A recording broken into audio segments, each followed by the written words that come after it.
Alright, everyone. Let's see. So, the cool thing was I kind of lucked out with the first one, getting it in 2009. That way, I only had to wait a year for Mass Effect 2 to come out.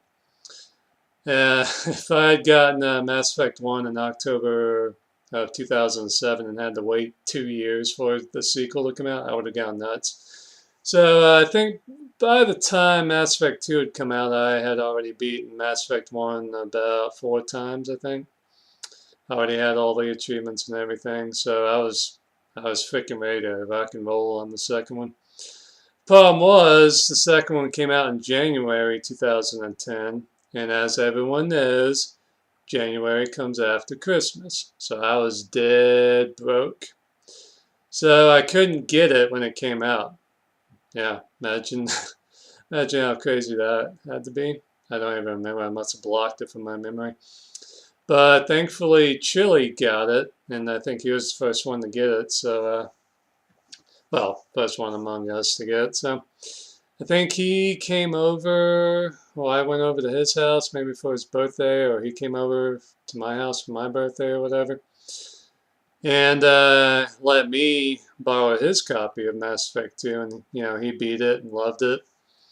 And but the problem was, well, you may not remember, but 2010 was the year I set my record for beating the most games in one year. I beat 50 games in 2010, so I was swamped with video games. In fact, I think for my birthday I bought like 5 or 6 games, so I was kind of dealing with some of those. Yeah, I was just kind of dragging my ass. I was like, alright, I'm ready to do Mass Effect 2, let's do this. And again, within the first couple hours, I'm like, alright, paused it, went out to like Walmart or whatever, and bought myself my own copy of Mass Effect 2, came home, punched in the Cerberus code, and yeah, that came with the game, Mass Effect 2. And this was, I think, the first 360 game that had 2 discs. So this was a big deal when it came out. There's the Cerberus thing. Definitely want to have that. That unlocks a bunch of shit for you. Just EA trying to make sure you didn't buy it from GameStop, I guess. But alright, so the second one is a lot darker than the first one, but it's very different, which is kind of sad and well, not disappointing, but it's just kind of sad and like, just because a bunch of crazy shit's happening. I mean, it's a good thing it's different because you don't want to have to do the same thing you were doing in the first one over and over again.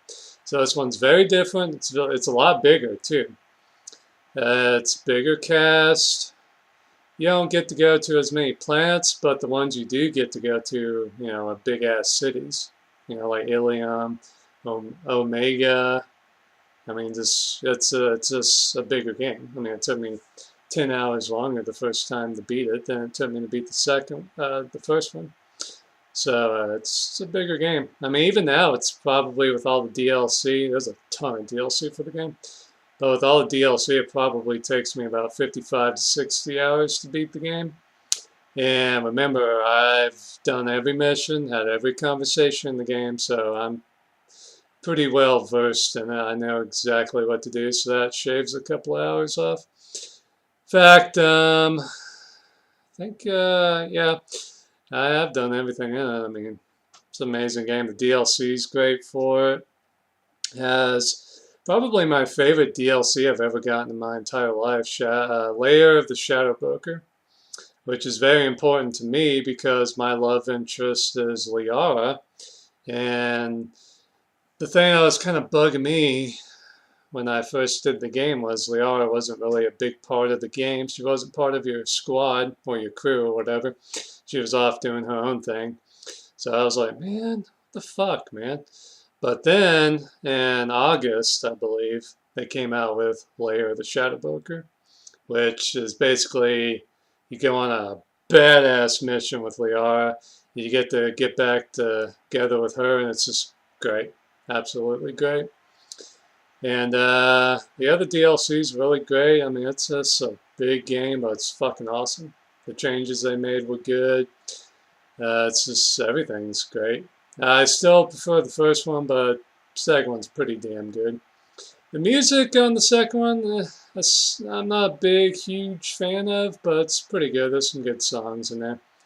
Specifically, I think the song's called Suicide Mission. That's great. That's one they play at the end of the credits. For some reason, they didn't have a Fonts song playing, but whatever. And the other one is The Long Walk. I like that one a lot. Great cast of characters again. Most of them are new. So, you don't really get to see too much of the characters from the first one, but the new ones are pretty badass too. So, this is a great game. Just a great game, great action. I mean, it's really. If you love the first one, you will love the second one. I mean, I think the second one is still Chili's favorite game of this trilogy. It was Oopie's favorite for a while, but then I guess after talking to me a couple of hundred times about the trilogy, he kind of changed his mind to the first one. So, but it really is great. I mean, it's you think of great sequels, you usually think of movies. Return of Jedi, Empire Strikes Back, Godfather Part 2. Lord of the Rings, The Two Towers, you think of those kind of movies. This one is definitely the equivalent for video games, so definitely get it. Definitely, if you haven't gotten it, get it new so that you get the Cerberus network. Well, actually, I noticed the other day that the Cerberus network is free now, which is good because for some fucking reason EA screwed up my Cerberus network and actually took it away from me. So thankfully I got the free Cerberus network and was able to download a few more things that I had not been able to download since playing, so that was cool. But yeah, definitely get the game, and if you've already done it, well, you know how great it is.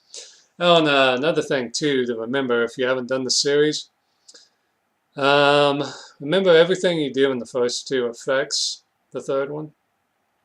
And everything you do in the first one affects the second one. So there's going to be and in fact, I would say the first one affects the second one more than the second one affects the third one. So you're going to have to be very careful with what you do in the games. And like I always told the guys, always have your charm leveled all the way up as much as you can, because you are going to get into conversations and situations where you are definitely going to want to be able to guide it any way you want. So whenever you can, level up your charm. And you'll definitely run into some great characters from the first one and the second one, so say hello to them.